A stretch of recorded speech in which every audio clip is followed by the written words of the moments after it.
છો વિદ્યાર્થી મિત્રો? મજામાં ને? ફરી એક વખત સરસ્વતી ગ્રુપ ઓફ એજ્યુકેશનમાં આપ સૌનું હાર્દિક સ્વાગત છે. વિદ્યાર્થી મિત્રો, આપણે સાયન્સ સબ્જેક્ટમાં ધોરણ 9 ચેપ્ટર નંબર 4 એટલે કે પરમાણુઓનું બંધારણ એના વિશે હાલ આપણે અભ્યાસ કરી રહ્યા છીએ. બાળકો, આગળ આપણે પાર્ટ નંબર 3 માં શું જોયું હતું? તો કે રુથરફોર્ડનો આલ્ફા કણ પ્રકીર્ણનનો આપણે નિયમ જોયો હતો. યાદ કરો, નિયમ શું હતો? યસ, કે રુથરફોર્ડે સોનાનું સૌ પાતળું વરખ લીધું, પછી એ વરખમાંથી એને આલ્ફા કણોનો માળો પસાર કર્યો. આપણે યાદ કરો, આકૃતિની મદદથી પણ આપણે આ વસ્તુ જોઈ હતી, બરાબર? તો એમાં એને કંઈક ધાર્યું હતું અલગ અને એનું રિઝલ્ટ કંઈક અલગ આવ્યું. એને એવું હતું કે બધાય કિરણો આલ્ફા કિરણો જે છે એ વિચલન પામશે, મતલબ આમથી આમ ત્રાસા જશે. પરંતુ એવું થયું નહીં. ખૂબ જ ઓછા કિરણો હતા કે જે વિચલન પામતા હતા, અને જ્યાં ધન વીજભાર હતો એ જ કિરણો વિચલન પામતા હતા. બાકીના બધાય કિરણો સોનાના વરખમાંથી સીધે સીધા બીજી બાજુ પસાર થઈ ગયા. ત્યાં એની માન્યતા એ ખોટી પડી. બીજું, 12,000 કિરણોમાંથી ખાલી એક જ કિરણ એવું હતું કે જે 180 અંશના ખૂણે પાછું આવતું હતું, બરાબર? બાકીના બધાય સીધા વહી જતા હતા. તો એ પણ એની માન્યતા ખોટી હતી. એટલા માટે રુથરફોર્ડનો જે આલ્ફા કણનો પ્રકીર્ણનનો નિયમ હતો, પ્રયોગ, એ માર્કેટમાં સક્સેસ ગયો નહીં. હવે આજનો પ્રશ્ન એટલે કે બાળકો, આપણે પાર્ટ 4 માં શરૂઆત કરવાની છે. રુથરફોર્ડે સૂચવેલા પરમાણુના કેન્દ્રીય નમૂનાની લાક્ષણિકતા. આ પણ એ જ લાક્ષણિકતા છે જે નિયમ સાથે હતી. નિયમ આવડે એટલે લાક્ષણિકતા 3 એ 3 બાળકો તમને આવડે. 2 માર્કનો પ્રશ્ન છે, 2 માર્કમાં 3 લાક્ષણિકતા પૂછાય. નિયમ આવડે એટલે આ લાક્ષણિકતા આવડે. સાવ સિમ્પલ. જો પહેલી લાક્ષણિકતા શું કહે છે, વાંચો. કે પરમાણુમાં રહેલા ધન ભારિત કેન્દ્રને પરમાણુનું કેન્દ્ર કહે છે. જે તમે આકૃતિમાં જોઈ શકો છો, જે વચ્ચોવચ્ચ હોય એને શું કહેવાય? પરમાણુનું કેન્દ્ર. અને ત્યાં કયો વીજભાર હોય? તો કે પરમાણુનું કેન્દ્ર હોય ત્યાં ધન વીજભાર હોય. કેવો હોય? ધન વીજભાર. અને એને બીજી ભાષામાં ન્યુક્લિયસ પણ કહેવાય. જે આ જે છે કેન્દ્ર, એને બીજી ભાષામાં એટલે કે સાયન્સની ભાષામાં એને ન્યુક્લિયસ પણ કહેવાય. ઓકે? તેમાં પરમાણુનું સમગ્ર દળ એમાં જ રહેલું હોય. આ ઓલરેડી આપણે કણ પ્રકીર્ણનના રુથરફોર્ડના નિયમમાં જોઈ ગયા હતા કે કેન્દ્રમાંથી એક આલ્ફા કણ એવું હતું કે વિચલન પામતું હતું, બીજા બધા સીધા થતા હતા. તો શું કામ કેન્દ્રમાંથી જ વિચલન પામતું હતું? કારણ કે ત્યાં ધન વીજભાર હતો. એટલે વીજભાર હોય એ એને રોકે કિરણને, એ જવા ન દે, સીધે જવા દે. બાકી બધે તો શું હતું? નિયમ ઉપરથી ખબર પડી કે બાકી બધે તો ખાલી જગ્યા છે, તો જગ્યામાં કોઈ કોઈને રોકે નહીં, જવા જ દે. એટલે પરમાણુનું સમગ્ર દળ ક્યાં હોય? એના કેન્દ્રમાં, મતલબ કે એના ન્યુક્લિયસમાં. આ પહેલો નિયમ. બીજું, ઇલેક્ટ્રોન કેન્દ્રની આસપાસ કક્ષાઓમાં ભ્રમણ કરતા હોય છે. હવે બાળકો, આ કક્ષા હોય, કે કક્ષા હોય, એલ હોય, એમ હોય, એન હોય, એ આપણે આગળ પણ ભણીશું. અત્યારે ખાલી કક્ષાના નામ યાદ રાખો, કે એલ એમ એન. આગળ પણ આવે, પરંતુ આપણે 9મા ધોરણમાં હાલ એન સુધી ભણવાની છે. આ શું છે? તો કે કક્ષાના નામ છે. કરીના, લીના, મીના, નીના. આમ પણ તમે આને યાદ રાખી શકો. 4 સિસ્ટર. ઓકે? ઈ ઇલેક્ટ્રોન ગમે ત્યાં ન હોય, આ 4 કક્ષાઓમાં જ ભ્રમણ કરતા હોય. ગમે ત્યાં ઇલેક્ટ્રોન હોય નહીં, આડેધડ રખડવાનું એવું ઇલેક્ટ્રોનમાં આવે નહીં. કા એલ કે કક્ષામાં હોય, કે કક્ષા પૂરી થઈ જાય તો એલ માં હોય, છતાં ઇલેક્ટ્રોન વધે છે તો એમ માં જવા દો, હજુ વધે છે તો એન માં જવા દો. આડેધડ ગમે ત્યાં હોય નહીં. ઓકે? ત્રીજી લાક્ષણિકતા, પરમાણુના કદની સાપેક્ષે તેનું કદ ખૂબ જ નાનું હોય છે. આ પણ આપણે નિયમમાં જોઈ ગયા હતા. સ્વાભાવિક છે, કેવડો મોટો પરમાણુ હોય અને વચ્ચે કેન્દ્ર સાવ નાનું, તો એનું કેન્દ્ર નાનું જોઈએ ને. પરમાણુનું કેન્દ્ર વચ્ચે હોય ને એનું કેન્દ્રનું પાછું કેન્દ્ર તો એ કેવું હોય? સાવ નાનું હોય. એટલે અહીં કહે છે પરમાણુની સાપેક્ષે પરમાણુનું કેન્દ્ર કેવું હોય? ખૂબ જ નાનું હોય. ડન? તો આ 3 એ 3 લાક્ષણિકતા એ કમ્પ્લીટ થઈ ગઈ. નિયમ આવડે બાળકો એટલે આ 3 એ 3 લાક્ષણિકતા આવડે. ખાલી આ થોડીક નવી હોય એવી લાગે છે. બાકી આ પહેલી અને ત્રીજી આ બંને વસ્તુ આપણે ઓલરેડી જે નિયમ સમજાયા ત્યારે ભણી જ ગયા છે. એ જ વસ્તુ પાછી છે. ઓકે, એટલે નિયમ ઇમ્પોર્ટન્ટ છે ખાસ. થોમ્સનનો પછી નમૂનો હોય તોય ભલે અને રુથરફોર્ડનો નમૂનો હોય તોય ભલે. ઓકે, હવે બાળકો આ ત્રણે ત્રણ લાક્ષણિકતા તમારી બુકમાં એક વખત નોટ ડાઉન કરી લ્યો. બાળકો આપણે જેમ થોમ્સનના પરમાણુના નમૂનાની ખામીઓ જોઈ ગયા, યાદ કરો કે શું એવા કારણો હતા કે થોમ્સનનો પરમાણુનો નમૂનો સર્વ સ્વીકૃત ન થયો. તો એવી જ રીતના રુથરફોર્ડના નમૂનામાં પણ કંઈક ખામી હતી કે શું એવા કારણો હતા કે રુથરફોર્ડે જે નમૂનો આપ્યો એમાં અમુક ખામીઓના કારણે એનો નમૂનો ન ચાલ્યો. તો એ આપણે હવે જોવાની છે. 3 મેઇનલી ખામી છે. ઓકે, ચાલો સ્ટાર્ટ કરીએ. પ્રશ્ન શું છે? રુથરફોર્ડના પરમાણુના નમૂનાની ખામીઓ જણાવો કે શું એમાં એવું અધૂરું રહી ગયું હતું. ઓકે, પેલું શું છે કે વર્તુળાકાર પરિભ્રમણ કક્ષામાં ઇલેક્ટ્રોનનું ભ્રમણ હંમેશા સ્થાયી હોઈ શકે નહીં. ઇલેક્ટ્રોનનું ભ્રમણ કેવું હોય? સ્થાયી ન હોય, ગોળ ગોળ ફરતો જ હોય એની કક્ષામાં. હમણાં આપણે કક્ષા આવી ગઈ, યાદ કરો, K L M N. તો એ કક્ષામાં એનું પરિભ્રમણ ચાલુ જ હોય. સ્થાયી એટલે સ્થિર, સીધો ક્યારેય ન હોય. પ્રવેગિક કણ હંમેશા વિકિરણ સ્વરૂપે ઊર્જા મુક્ત કરે છે. કારણ કે પ્રવેગ કરતો હોય તો એ ઊર્જા કાંઈક ને કાંઈક એમાંથી મુક્ત થાય જ. તમે કંઈક કામ કરો ફૂલ તડકામાં, કેમ પરસેવો આવે? એ ઊર્જા મુક્ત થાય ને, કારણ કે આપણે કંઈક કામ કર્યું છે, બેઠા નથી. તો ઇલેક્ટ્રોન પણ કેન્દ્રની ફરતે ફરે છે, તો એ ચાલુ છે એનું કામ ફરવાનું, તો એમાં ઊર્જા મુક્ત થવી જ જોઈએ. ડન? આ પહેલી ખામી. બીજી ખામી કે આ પ્રમાણે ગતિ કરતો ઇલેક્ટ્રોન, અહીંયા શું કીધું? સ્થાયી હોઈ શકે નહીં. તો ગતિ કરતો હોવો જોઈએ. તો આ જે ગતિ કરે છે ઇલેક્ટ્રોન કાં તો ઊર્જા ગુમાવે અને કાં તો અંતે એનું કેન્દ્ર છે ને જે વચ્ચે એની એ ભટકાઈ જાય. આમ ચાલુ જોઈએ ગતિમાં, અને કાં ભટકાઈને એની અંદર વહી જાય. જો શું કાં અથડામણ અનુભવે અથવા તો કેન્દ્રમાં દાખલ થઈ જાય. જો ભટકાય નહીં તો એની અંદર વયો જાય. કેન્દ્ર વચ્ચે પ્લસ આપણે વાત કરી. કેન્દ્રને બીજા શબ્દોમાં શું કહેવાય? ન્યુક્લિયસ પણ કહેવાય. ઓકે, એટલે જો એની ગતિ ચાલુ જ હોય રાઉન્ડ શેપમાં, કાં તો શું થશે? ઇલેક્ટ્રોન ઊર્જા ગુમાવશે, કેન્દ્ર સાથે અથડામણ અનુભવશે, કાં કેન્દ્રની અંદર જ દાખલ થઈ જશે ઇલેક્ટ્રોન. આ બીજી. ત્રીજી ખામી, જો આમ થાય તો પરમાણુ સ્થાયી રહી શકે નહીં અને દ્રવ્ય સ્વરૂપે અસ્તિત્વ ધરાવી શકે જ નહીં. પણ આવું તો થતું જ. કેમાં? તો કે રુથરફોર્ડમાં.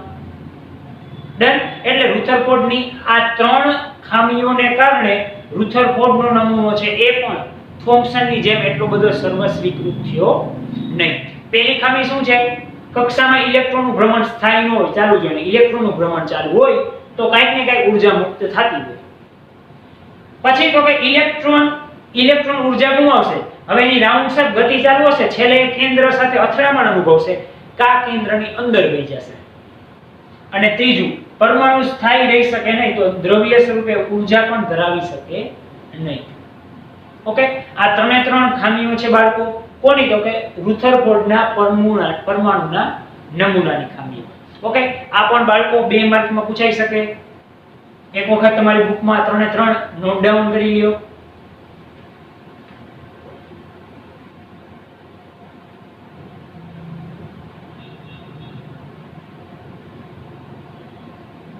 હવે બાળકો આપણે જોઈએ બોહરનો પરમાણુનો નમૂનો. અગાઉ બાળકો આપણે થોમ્સનનો નમૂનો જોઈ ગયા, રુથરફોર્ડનો આલ્ફા કણ પ્રકીર્ણનનો નિયમ પણ ભણી ગયા. હવે એ જ રીતના 3 માર્કમાં મોસ્ટ આઈએમપી છે, બોહરનો પરમાણુનો નમૂનો સમજાવો. આ પણ સાવ ઈઝી છે. આ કક્ષાવાળું તો હમણાં આપણે ભણી ગયા, જોઈ ગયા ને, આગળ પણ જોઈ ગયા. બસ ઈ જ વસ્તુ આપણે આ પરમાણુના નમૂનામાં ભણવાની છે.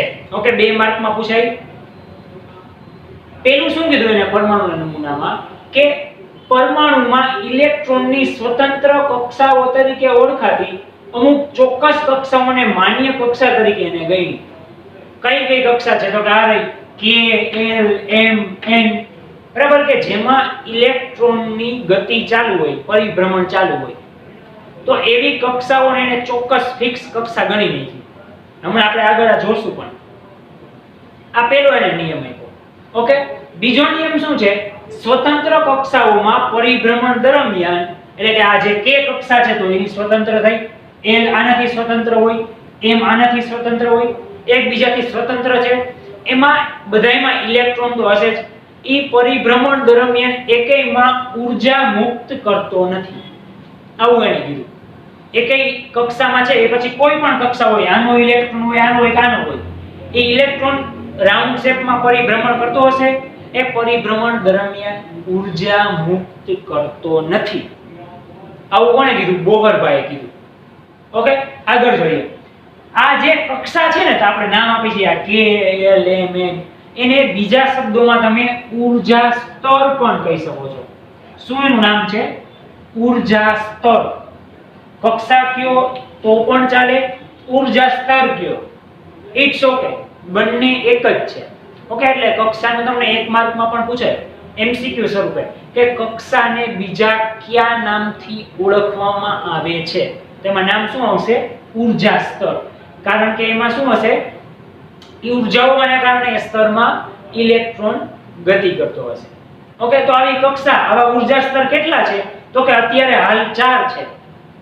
તો ઘણા છે, પણ આપણા ચેપ્ટરમાં આપણે 4 સમજવાના છે. કયા કયા? કે એલ એમ એન. આવા અક્ષરો દ્વારા તમે એને ઓળખી શકો છો. અથવા તમે એને n બરાબર k હોય તો 1, l હોય તો 2, m હોય તો 3 અને n હોય તો 4. આવી સંખ્યાથી પણ તમે એને દર્શાવી શકો છો. બે માંથી કોઈ પણ એક લખો. હું એમ કહું 3 એનો મતલબ m, 1 એનો મતલબ k, પહેલી, આ બીજી, આ ત્રીજી, આ ચોથી. સમજાણું? પહેલી કક્ષા કઈ આવે? k, બીજી કઈ આવે? l, ત્રીજી કઈ આવે? m, ચોથી કઈ આવે? n. હવે આને હું એમ કહું પહેલી m, તો એવી રીતના ચાલે નહીં. પહેલી હંમેશા k જ હોય. પેલા ઇલેક્ટ્રોન અહીંયા જ જાય, આ ભરાઈ જાય પછી અહીંયાથી અહીંયા જાય, એ ભરાઈ ગઈ તો અહીંયા જાય, અહીંયાથી ફૂલ ફિલ થઈ ગઈ તો જ અહીંયા જાય. આડેધડ ગમે ત્યાંથી ચાલુ ન થાય. આ કેમ આપણે ક્લાસમાં હોય, ચાલો બે બાળકો આવશે, પેલી બેન્ચીસમાં બેસી જશે, બીજા બે બીજી બેન્ચીસમાં, ત્રીજા ત્રીજીમાં, પછીના બે ચોથીમાં. લાઈનમાં આપણે બેસાડીને આડેધડ ક્યારે બેસાડતા નથી. તો અહીંયા એના જેવું જ છે. બે ઇલેક્ટ્રોન આવ્યા આમાં, હવે ફૂલ થઈ ગઈ, આમાં ફૂલ થતી જશે, એમાં આગળ જતા જશે. હવે બધાના નંબર અલગ અલગ હોય, એ આપણે આગળના ચેપ્ટરમાં આવશે ત્યારે સમજશે. બરાબર? એટલે તમે એને k l m n અક્ષરો દ્વારા પણ દર્શાવી શકો છો, અથવા એના સંખ્યા છે n બરાબર 1 2 3 અને 4. આવી રીતના પણ તમે આ કક્ષાઓને બાળકો દર્શાવી શકો છો. ઓકે, તો આ તો સાવ સિમ્પલ બોહરનો નમૂનો. મેઇનલી 3 પોઈન્ટ જ છે, આ બે આ અને એક આ ત્રીજો પોઈન્ટ. પહેલો પોઈન્ટ શું છે કે એને આ નમૂનામાં એક ચોક્કસ અમુક કક્ષાઓને માન્ય ગણી. બીજું તો કે આ કક્ષાઓમાં ઇલેક્ટ્રોન પરિભ્રમણ દરમિયાન ઊર્જા મુક્ત કરતો નથી. ત્રીજું તો કે આ કક્ષાને ઊર્જા સ્તર પણ કહેવાય. કઈ કઈ ઊર્જા સ્તર છે આપણી પાસે? તો કે 4 હાલમાં 9th સ્ટાન્ડર્ડ પૂરતા. કયા? તો કે k l m અને n. ઓકે, એને બીજા મારે સ્વરૂપમાં દર્શાવવો હોય તો સંખ્યાના સ્વરૂપમાં, તો કે 1 2 3 અને 4 બધા એકબીજા સાથે મેચ થાય છે. આમ પણ તમે એને દર્શાવી શકો છો. ઓકે, આ સાવ સિમ્પલ શું હતો? બોહરનો નમૂનો હતો, જે તમે આકૃતિમાં પણ બાળકો જોઈ શકો છો. ઓકે, તો આટલી વસ્તુ અને એક આકૃતિ પણ તમારી બુકમાં એક વખત તમારે ડ્રોન કરી લેવાની છે, અને આ બધા પોઈન્ટ પણ એક વખત નોટ ડાઉન કરી લ્યો.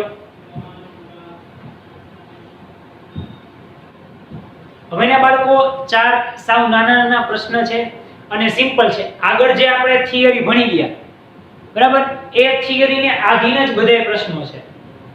ઓકે, એટલે તમને આવડી છે. પહેલો શું છે વિચારો? થોમ્સનના પરમાણુના નમૂનાના આધારે સમજાવો કે પરમાણુ તટસ્થ છે. થોમ્સને એવું શું કીધું હતું કે પરમાણુ તટસ્થ છે? યાદ કરો. યસ, થોમ્સને શું કીધું હતું કે પરમાણુમાં જેટલો ધન વીજભાર હોય એટલો જ ઋણ વીજભાર હોય. આવું કીધું હતું? તો કે હા, બંને કેવા હોય? સમાન. જેટલો ધન વીજભાર એટલો જ ઋણ વીજભાર. સમાન હોવાથી પરમાણુ કેવો છે? તટસ્થ. ધારો કે 10 રૂપિયા મારી પાસે છે, પરંતુ કોઈ 10 વ્યક્તિ મારી પાસે માંગે છે, તો એને દઈ દઉં, તો મારી પાસે કેવા થઈ ગયા? તટસ્થ. નહીં વધે કે ન ઘટે. એ શું થયું? તટસ્થ થયું. તો આમાં એવું જ હોય પરમાણુમાં, જેટલો ધન વીજભાર હોય એટલો જ ઋણ વીજભાર હોય. તો એ શું થઈ ગયું? બંને સમાન હોય. એટલે પરમાણુના નમૂનાના આધારે આપણે કહી શકીએ કે પરમાણુ તટસ્થ છે. આ આપણે બાળકો ઓલરેડી આગળ થોમ્સનના પરમાણુના નમૂનામાં ભણી જ ગયા છે. ઓકે, પાછો પ્રશ્ન આવ્યો એક વાક્યમાં, એટલે આપણે આવી રીતના સમજાવી દીધું. એ પ્રશ્ન તમને આ રીતે પણ પૂછાઈ શકે. આખો પ્રશ્ન તો 3 માર્કનો, પણ એમાંથી 1 માર્કનો પૂછવો હોય તો કે આ રીત છે પૂછવાની. ઓકે, ચાલો બીજો રુથરફોર્ડનો હવે નમૂનો જોઈએ કે રુથરફોર્ડના પરમાણુના નમૂનાના આધારે પરમાણુના કેન્દ્રમાં કયો અપરમાણ્ય કણ હોય? કેન્દ્રમાં એટલે એક્ઝેક્ટ વચ્ચે. યાદ કરો, યસ, કયો હોય? પ્રોટોન હોય. કયો હશે? પ્રોટોન. એટલે કે ધન વીજભાર. પ્રોટોન. પ્રોટોનની સંજ્ઞા થશે p અને ઇલેક્ટ્રોનની હતી e. આ પણ આપણે બાળકો ઓલરેડી ભણી જ ગયા છે. ઓકે, કેન્દ્રમાં પ્રોટોન p હોય, ધન વીજભાર. ઋણ વીજભાર કેનો હોય? ઇલેક્ટ્રોનનો હોય. ઈ ક્યાં હોય? કક્ષામાં ફરતો હોય. આ બધી વસ્તુ આપણે ઓલરેડી ભણી ગયા છે, પણ એ 1 માર્કમાં આવી રીતના તમને પૂછાઈ શકે. ઓકે, એટલે કેન્દ્રમાં કયો અપરમાણ્ય કણ હશે? પ્રોટોન. ચાલો નેક્સ્ટ, 3 કોષ ધરાવતા પરમાણુનો બોહરનો નમૂનો દોરો. હવે બોહરનો પરમાણ્ય કણનો નમૂનો હમણાં જ આપણે આ જ લેક્ચરમાં જોઈ ગયા. યાદ કરો, 4 કક્ષા હતી, K, L, M, N. બરાબર, આપણને દોરવાનું કીધું છે, તો ચાલો આપણે દોરીએ. ઓકે, ચાલો. કેન્દ્રમાં હંમેશા શું હોય? વચ્ચોવચ એટલે કે કેન્દ્ર હોય. આ કેન્દ્ર થઈ ગયું. 3 કક્ષા કીધી છે આપણને, તો આપણે 3 કક્ષા વડે દોરશું. આ પહેલી કક્ષા, આ બીજી કક્ષા અને આ ત્રીજી કક્ષા. હવે આને 2 રીતે આપણે નામ આપી શકતા હતા. યાદ કરો, K, L, M અથવા તો 1, 2, 3 એમ 2 રીતે આપણે નામ આપી શકીએ. આને હું કહું, આ પહેલી કક્ષા K, બીજી કક્ષા L અને ત્રીજી કક્ષા M. આમ નામ આપી શકું, અથવા તો 1, 2, 3 એમ પણ નામ આપી શકું. ઓકે, એટલે આ બોહરનો 3 કક્ષા ધરાવતો પરમાણુનો નમૂનો. આ વચ્ચે છે એ શું છે? તો કે એ તો કેન્દ્ર છે. કેન્દ્રથી 3 કક્ષા, તો કે આ પહેલી કક્ષા, આ બીજી કક્ષા અને આ ત્રીજી કક્ષા. આ નમૂનો થઈ ગયો. આને તમે નામ પણ આપી શકો. દાખલા તરીકે આને હું E1 આપી દઉં, આને E2 આપી દઉં, આને E3 આપી દઉં. કોઈ પણ નામ આપી શકો. આવી રીતના પણ તમે કરી શકો. ઓકે, એટલે આપણે 3 કક્ષા ધરાવતો નમૂનો દોરી લીધો. આવી રીતના બાળકો તમને કદાચ એમ પણ પૂછે, બોહરનો 4 કક્ષા ધરાવતો નમૂનો દોરો, તો હજી એક કક્ષા એડ થઈ જાય. કઈ? N. એને આપણે નામ આપીએ E4. ડન. ચાલો, એ વસ્તુ પરફેક્ટ. ત્યારબાદ નેક્સ્ટ ક્વેશ્ચન. હવે આ પ્રશ્ન શું છે? થોડોક વિચારવા જેવો છે. વિચારો તો. શું કીધું છે કે રુથરફોર્ડનો જે આલ્ફા કણ પ્રકીર્ણનનો પ્રયોગ હતો, એમાં આપણે સોનાનું વરખ જ લીધું હતું. એમાંથી આપણે આલ્ફા કણો પસાર કર્યા હતા અને આપણને જે કાંઈ રિઝલ્ટ મળતા હતા, એટલે કે રુથરફોર્ડને મળતા હતા, એને આપણને કીધા. અમુક સાચા હતા, અમુક ખોટા પડ્યા. ઓકે, ચાલો એમાં નથી જવું. પણ જો એમાં અન્ય કોઈ ધાતુ લીધી હોત તો સોનું ન લીધું હોત, બીજી કોઈ ધાતુ રાખી હોત ને એમાં આલ્ફા કણો પસાર કર્યા હોત, તો શું રિઝલ્ટ મળે એ આપણને આમાં કીધું છે. તો શું અવલોકન મળે એ તમારે નોંધવાનું છે. તો કે સાવ સિમ્પલ, જો સોના કરતા વધારે હોય, મતલબ સોના કરતા વજનમાં વધુ હોય, તો વિચલન એ કેવું થાય? વધુ થાય. અને જો સોના કરતા વજનમાં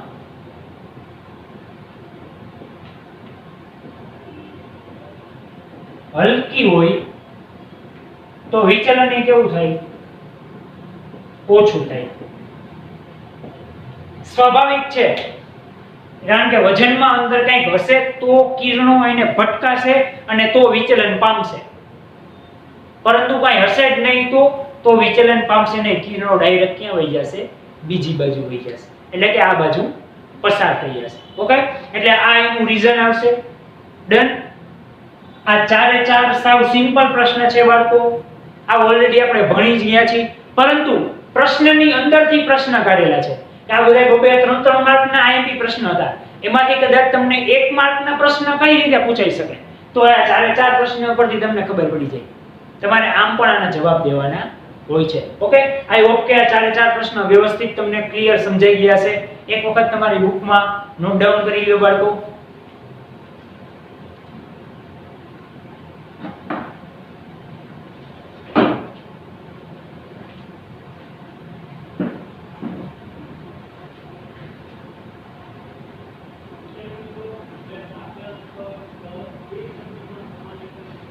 આઈ હોપ કે બાળકો તમને પાર્ટ નંબર 4 વ્યવસ્થિત સમજાઈ ગયો છે. ઓકે, વધુ આપણે પાર્ટ 5 માં ન્યુટ્રોન વિશે માહિતી મેળવશું.